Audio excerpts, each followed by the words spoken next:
Assalamualaikum warahmatullahi wabarakatuh. Selamat pagi, siang, sore, dan malam, Pak Yusuf dan Pak Hadi, serta teman-teman sekalian.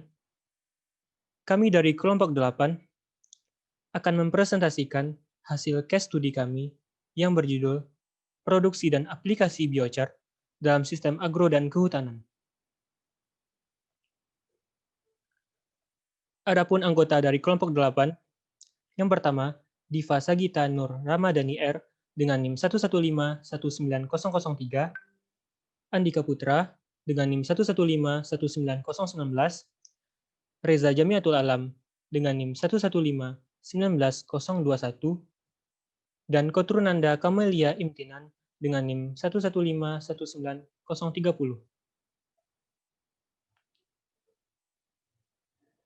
Adapun garis besar topik yang akan digaji pada kali ini, yang pertama adalah pendahuluan, yang mencakup latar belakang dan teori dasar atau pendukung.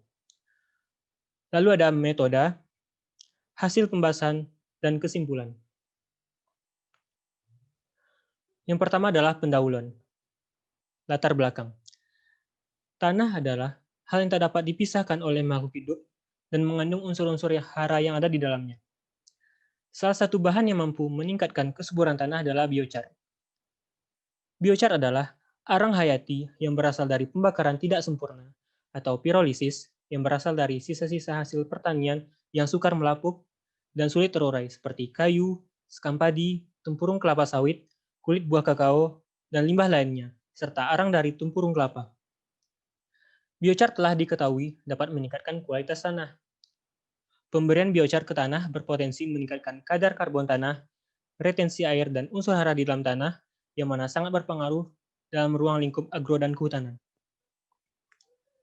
Lalu, biochar juga mempunyai hubungan dan pengaruh terhadap kesehatan tanah, pertumbuhan tanaman, penyerapan karbon, dan juga dapat menjaga kelestarian dari tanah itu sendiri.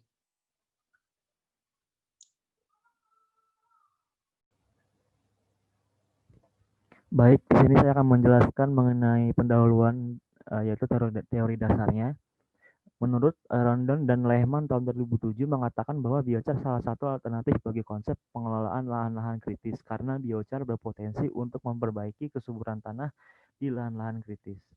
Lalu menurut Santi dan Gunadi 2010, Sutono dan Nuri 2012 mengatakan bahwa kegunaan biochar terkait dengan mekanisme proses yang terjadi di dalam tanah antara lain meningkatkan kapasitas penampung air, menjaga nutrisi yang ada di dalam tanah, meningkatkan biomasa dan produksi tanaman, meningkatkan kualitas dan kuantitas air dengan meningkatkan retensi tanah dan nutrisi dalam pertanian dan kehutanan untuk pemanfaatan tumbuhan dan tanaman. Itu.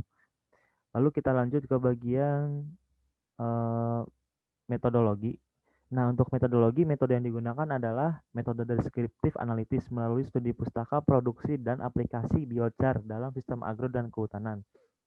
Lalu mengenai analisis datanya dilakukan dengan cara membaca, mempelajari, menelaah, dan membandingkan berbagai sumber pustaka dan menginterpretasikan hasil analisis untuk menjawab semua permasalahan. Tahap yang terakhir adalah menarik kesimpulan dari permasalahan yang telah terjawab. Lalu untuk selanjutnya kita langsung masuk ke bagian hasil dan pembahasan.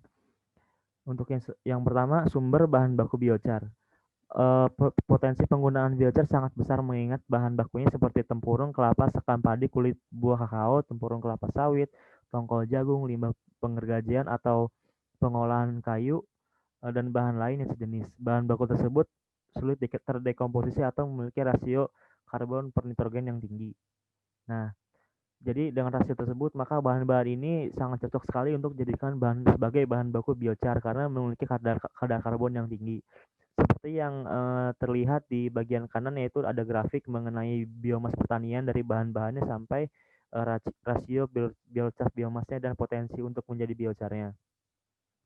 Sebagai informasi tambahan, limbah pertanian tersebut tidak seluruhnya dapat dikonversi menjadi biochar, tetapi hanya sekitar 30 sampai dengan 50% yang dapat dikonversi karena sebagian digunakan untuk keperluan lain seperti pakan ternak dan bahan bakar. Selanjutnya adalah teknologi pembuatan biochar. Pembuatan biochar itu sendiri meliputi pembakaran biomasa tanpa oksigen dan menghasilkan zat karbon, atau biasa disebut dengan dekomposisi termal. Terdapat 3 tahapan utama, yaitu pirolisis, gasifikasi biomasa, dan torefaksi biomasa. Pada proses pirolisis, partikel biomasa mengalami dekomposisi cepat untuk menghasilkan uap pirolisis dan biochar sebanyak 10-15% berat sebagai produk sampingan. Semakin tinggi suhu pirolisis dapat mengurangi hasil biochar. Uap pirolisis ini memiliki waktu tinggal lebih sedikit di zona suhu tinggi, sehingga dapat mengurangi jumlah pengendapan karbon. Selanjutnya adalah proses gasifikasi biomasa. Proses ini berfokus untuk meningkatkan kualitas dan hasil singas, mengurangi beberapa kontaminan seperti abu terbang, nitrogen oksida, sulfur oksida, dan tar. Kualitas biochar yang dihasilkan dari biomasa gasifikasi terkait erat dengan kandungan karbonnya. Selanjutnya adalah torefaksi biomasa. Pada kondisi optimal, torefaksi biomasa disarankan untuk mempertahankan hasil padatan kisaran 60-80% dari kepadatan untuk mendapatkan nilai pemanasan yang relatif lebih tinggi. Nilai massa jenis energi biochar dan hasil energinya juga akan relatif lebih tinggi. Selanjutnya, ada aplikasi biochar dalam sistem agro dan kehutanan. Pada pengaplikasian biochar terhadap sifat fisik tanah dengan meningkatkan kualitas permukaan tanah menjadi bersih, meningkatkan aerasi tanah, serta dapat meningkatkan kepadatan curah tanah. Biochar sendiri berpengaruh terhadap sifat kimia tanah sehingga dapat mengubah nilai pH dari tanah. Peningkatan nilai pH tanah terkait dengan penambahan biochar menghasilkan ketersediaan nutrisi primer dan sekunder yang lebih besar seperti kalium, fosfor, kalium, dan magnesium. Keuntungan peningkatan pH tanah dan penambahan biochar yaitu pengurangan toksisitas aluminium di tanah asam. Berikut adalah karakteristik sifat fisik kimia dari biochar. Selanjutnya ada nutrisi dan kesuburan tanah. Setelah diaplikasikan pada tanah, biochar dapat berfungsi sumber untuk nutrien yang tersedia. Karena biochar sendiri mengandung nutrien yang berasal dari bahan baku. Namun, perlu disadari bahwa penambahan biochar ke tanah dapat secara langsung mengganggu dan berpartisipasi dalam proses siklus nutrisi utama melalui interaksi fisik kimiawi dan aktivitas mikroba. Pengaplikasian biochar ke dalam tanah dapat memicu mikroorganisme yang menguraikan bahan organik tanah asli. Selain itu, penerapan beberapa biochar dapat meningkatkan pH tanah dan mengubah konsentrasi berbagai unsur, yaitu yang bertanggung jawab untuk membuat kompleks dengan fosfor dan mengubah ketersediaannya. Biochar sendiri mempengaruhi sifat fisik tanah yang berpengaruh langsung pada pertumbuhan tanaman. Efektivitas penerapan biochar dalam meningkatkan produktivitas tanaman di tanah subur atau sehat umumnya jauh lebih rendah daripada di tanah yang rendah akan hara dan terdegradasi.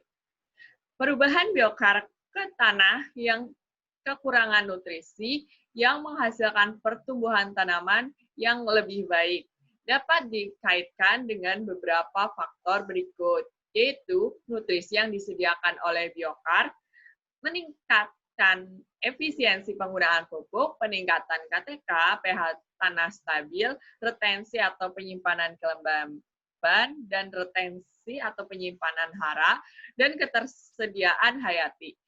Kemudian ada penurunan kekuatan tarik tanah dan perbaikan struktur tanah, dan menginduksi lingkungan rizosfer yang menguntungkan bagi populasi cacing tanah dan mikrobiota. Selanjutnya kesimpulan. Dapat diambil bahwa yang pertama, proses konversi termokimia biomasa menghasilkan biochar berkualitas karena terdapat perbedaan jumlah oksigen, laju pemanasan, dan suhu reaksi. Nah, yang kedua, reaksi terjadi pada pembuatan biochar pada kesetimbangan termodinamika dan dijalankan pada kondisi non-adiabatik. Artinya reaksi ini membutuhkan panas. Nah, yang ketiga, minimalisasi energi bebas Gibbs merupakan pendekatan model kesetimbangan termodinamika non-stoichiometri untuk memprediksi gas sintesis dari proses gasifikasi pembuatan biochar. Nah, yang terakhir ada manfaat menguntungkan dari perubahan biochar pada sistem agro dan kehutanan, yaitu mengenai meningkatnya kesehatan tanah, pertumbuhan tanaman, serta penyerapan karbon dan pengurangan emisi gas rumah kaca secara luas.